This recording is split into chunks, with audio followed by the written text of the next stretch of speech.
Hey guys, my name is Kay, and welcome back to Always Remember Me. So, in the last episode, we've met Lawrence, and we, made friends with Dr. Eddie. And we also explored some of the activities we could do in between the visits with Aaron. So, let's get started.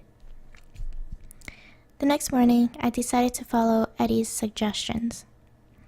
I grabbed a book from the library, the first book of the Pendragon series by DJ MacHale. Aaron loved it. I'm going to bring this with me at the hospital next time. I need to hurry. My morning shift at the ice cream shop starts soon. I had just started my shift when I heard a familiar voice. Amy? I looked up from the change in the cash register that I was counting to meet his gaze. Yes? I wanted to talk to you about what happened. Yes?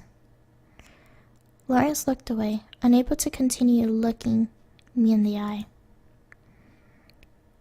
He was always rather shy, and he often resorted to text messages since he was more comfortable with it. You know, I'll always be here. If you ever need someone to talk to, I'd be glad to listen. After all, we're friends, right? Right. Thank you, Lawrence. I appreciate that. Yay! Yay! Aww. Darn it. I quickly changed clothes, eager to give the book to Aaron to see if he remembers it. When I arrived at the hospital, I was surprised when the receptionist said there was already someone visiting Aaron. At first, I was glad to hear that, since it probably meant one of his friends had come in to drop for a visit. Even if it was just one of his friends from school, talking to people he used to know would probably help him with his memory. However, when I entered the room, what I found was anything but pleasant. I stopped in the doorway and stared for a moment, my eyes widening as my heart went cold. No clear thoughts passed through my mind, and I couldn't seem to bring myself to take even one step closer. Abigail, Aaron's ex-girlfriend, was seated beside him. She wore a smile that was so obviously fake, it almost made me sick to see it. I knew all too well why they broke up, quite a while before we got together. She was a manipulative girl who never even loved him. The idea that the lapse in his memory would make him think that she was his real girlfriend. I found myself shuddering at the thought. Oh, Amy, good morning. Who are you? I didn't reply, simply staring as the reality of the situation sank in. Abigail knew perfectly well who I was. She was just acting. She's a friend of mine. She came here to visit me yesterday. Oh, I see. Don't you know who I am, Abigail? Well, I don't think I'd remember someone as ordinary looking as you. I see. Well, anyway, I brought a book for you, Aaron. Oh, really? Yeah. It was one of your favorites. It's the first book of the Pendragon series by DJ MacHale. That sounds really familiar. Isn't that a children's book? I pulled the softcover book out of my purse as I walked over to sit down in the chair on the other side of his bed. Technically, it's young adult. Oh. Was the main character's name Bobby? I smiled as I handed him the book, and a look of recognition came over his face. That's right. We would always pre-order the new books as they came out of the bookstore. They were such fun to read. I remember this. I got into it a long time ago. I was so young, but they were too fun to read to grow out of. Right. Well, I think I've heard of it once, too. Thanks for bringing this, Amy. I really like this book. You can keep it if you want. And my relationship grew. Really? Are you sure? Yeah, if you like. I could read it to you if you don't feel well enough. How about I read it to him? There are quite a few books in the series. How about you each read it? Each read me one. Aaron smiled cheerfully as he asked the question, and even though Abigail frowned at me for a moment before faking another smile for Aaron, I couldn't help but feel somewhat satisfied with myself. It was a small step, but at least he remembered something that didn't involve Abigail. I don't know what her intentions are, but Abigail is unlikely to get up early in the morning. So I'll only find her in the hospital visiting Aaron in the afternoon or evening. Unfortunately, since I work every morning until noon, that means I won't have many occasions to see him alone.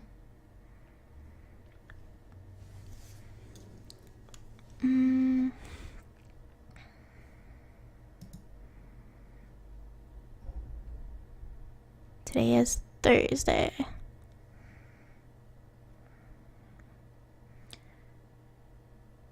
That could have gone better. Darn it. I remember this book being so much better, but actually it was not that good.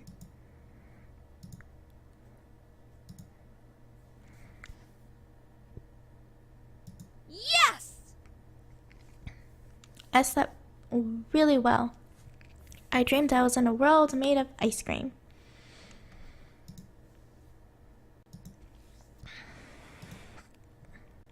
Today I was seated morosely at the counter of the ice cream shop. My coworker Lawrence trying to cheer me up. I nibbled meditatively at my chocolate ice cream cone, trying not to feel like my entire life had changed without my control or consent. Soon, there came a tinkling from the door, signifying that somebody else had entered. I didn't look up, but from the annoyed look on Lawrence's face, I knew it was Hugh. Hugh is an immature boy that often hangs around some of my friends. He is always around me, but I'm not really sure what he wants from me. Amy, babe, what's cooking besides you? Ugh. Stop. Hugh, stop. Now's not the time. Hugh looked from Lawrence to me and did a double take. Whoa. You don't look so good. What's wrong? Your dog died? I didn't reply, and Lawrence gave him another dangerous sort of look. He seemed to deflate a little. No, seriously, what's wrong? I gave him a baleful look, and on a whim proceeded to recount the entire story, the date, the horrible way it had ended in the car crash, and of Aaron's amnesia. By the time I was done, I was nearly in tears again. Saying the whole thing out loud made it seem even more awfully true than it already was. Hugh stood there, mouth hanging wide open. It took a while for him to think of something to say, and when he finally did, it was with a very serious, somber expression. Amy, sweets, are you okay? I considered the question. He'd said it with so much concern that I felt quite touched. I gave him a small smile. And my relationship grew. Not exactly, but I'll be fine, I think. Thanks. Yay! I was very kind to people. Yeah. As soon as my shift ended, I headed to the hospital with more books in my bag. When I arrived at the hospital, I went straight to Aaron's room with several heavy bags of books in my arms. I was surprised to find quite a crowd gathered in the room. In addition to Abigail, his scornful ex-girlfriend, Asha, was there as well. Aaron's father was a well-known and wealthy businessman who was often away on business. It must have been the first time he came to visit his son since the accident, since the scene I walked in on was rather emotional. Good morning, everyone. Amy? Oh, you're back again. I was surprised by their cold reactions and saw by the mascara running down Abigail's face that she had been crying. She still looked distressed, but I remained skeptical of the legitimacy of her reactions. She had been a heartless scam of a girlfriend when they were together, and I doubted that she had changed her ways at all in the time they were apart. I brought some books for Aaron. He can't read them on his own. He'll get a headache. That's okay. I planned to read it to him. Abigail offered to as well. Maybe I should be the only one to read to him until he's well enough to read on his own. What? Why? If I may interject, I know I have been away for too long, considering my son's condition, but I can't say I forgive you for your recklessness, Amy. This incident never would have happened if you weren't being so frivolous that night. What? What on earth do you mean? You heard him. I don't know exactly what happened, but I do know that you two should have been more careful. You were the only one with him, so you should have been more thoughtful instead of putting both of you at risk. You may not realize the severity of this since you were barely injured, but Aaron's suffering from great pain both psychologically and physically because of you. I felt almost dizzy at his accusations. It was terribly upsetting and hardly made any sense. I felt surges of several different emotions, mainly defensiveness and anger. I knew more than they did about what he was going through. Since I had been here at his side the entire time, it was more real to me than either of them. And even the mere thought of the incident being my fault made my heart ache. After all that had happened, even if I didn't believe that it was true, that was the very last thing I wanted to hear. I'm sorry if this sounds harsh, but if you're that worried about him, then you really shouldn't be talking about the accident right now. Do you really think he likes hearing about it all the time? Asha still looked rather offended by my words. You think you have the right to say that? As I said, I apologize if I'm being too blunt, but it's true. The accident was exactly that, an accident. But as I said, it isn't going to help him at all if you two keep bringing this up time and time again. You shouldn't talk back to your elders. I'm telling the truth. It's an important matter of discussion. Don't just try to brush it off. Aaron's still in shock, Please be considerate of that. Well, you were right that we shouldn't put any unnecessary strain on him. If you two want to talk to me further, let's do it elsewhere, okay? You should be just as considerate of his condition if you're so worried. Of course I'm worried. I'm his girlfriend. Very well then. Aaron? Yes? I'm sorry for bringing this up right now. Please get etiquette rest here so you can recover faster, my son. Abigail? What? She glared at me pointedly when I questioned her. An apology? I'm not apologizing to you. I mean, Aaron. Oh. I'm sorry, honey. I didn't realize I was doing anything wrong. Muttering a brief goodbye, Asha left the room without another word.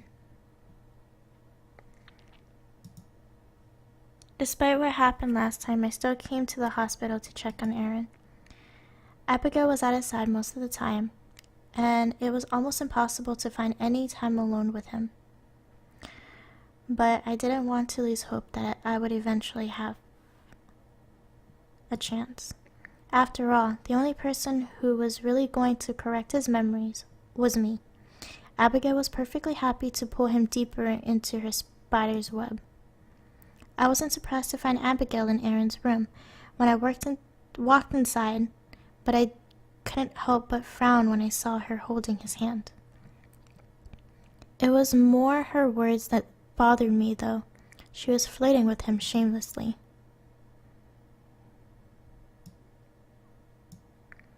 I felt undecided but forced myself to go inside and act like nothing was amiss. Hi, Aaron. How are you feeling today?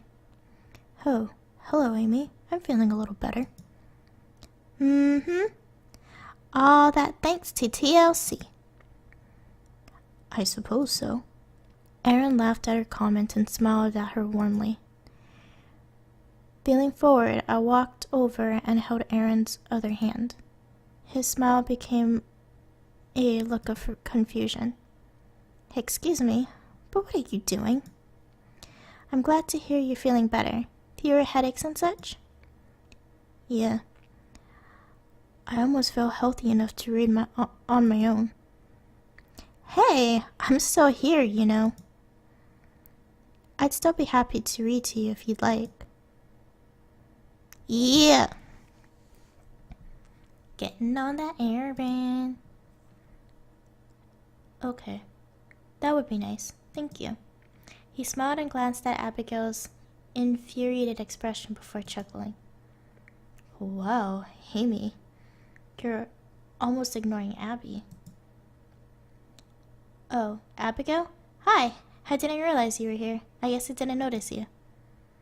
Abigail cast me the most venomous glare a girl could manage before letting go of Aaron's hand and storming out of the room.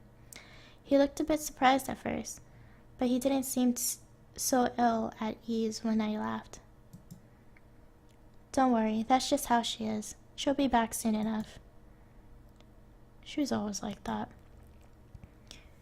Pretty much, but it's okay. I'll keep you company. I was at the mall and passing by a display of toys when I suddenly saw a colorful little plushie at the window.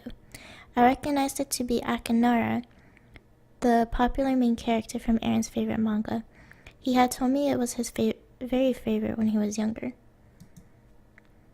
The sight of the plushie gave me a brilliant idea. I bought it, then set straight for the hospital. I found Abigail standing outside his door when I arrived, which was a sure sign of nothing good. Aaron's sleeping. Don't disturb him. Good day to you too, Abigail. I brought a present for him. What is it? I took the plushie out of the bag and showed it to her. It's Akinara. He was Aaron's favorite manga character when he was little. He said he read every chapter of the books and watched every single episode of the anime. It really meant a lot to him. I'll give it to him myself. I really don't think he needs some silly little toy. Let him rest. Don't worry, I'll be quiet. What? Before she had time to react, I pushed her aside and quickly walked into the room. I was careful to ensure the door didn't make any noise, and I walked over to the bedside lightly. He was sleeping, his expression peaceful. I put the plushie down next to him, but to my surprise, his eyes fluttered open. Amy? Aaron, I'm so sorry. I didn't mean to wake you up. He blinked and became more alert as his gaze fell on the plushie on his bed. His eyes lit up instantly. Akinara. You remember him? Of course. Did you get this for me, Amy? Yes. I saw it at the store and I remembered he was your favorite. Wow, thank you so much. I can't really tell you how happy this makes me. Yeah! Standing forgotten in the doorway, Abigail looked furious. Yeah! I did a good thing!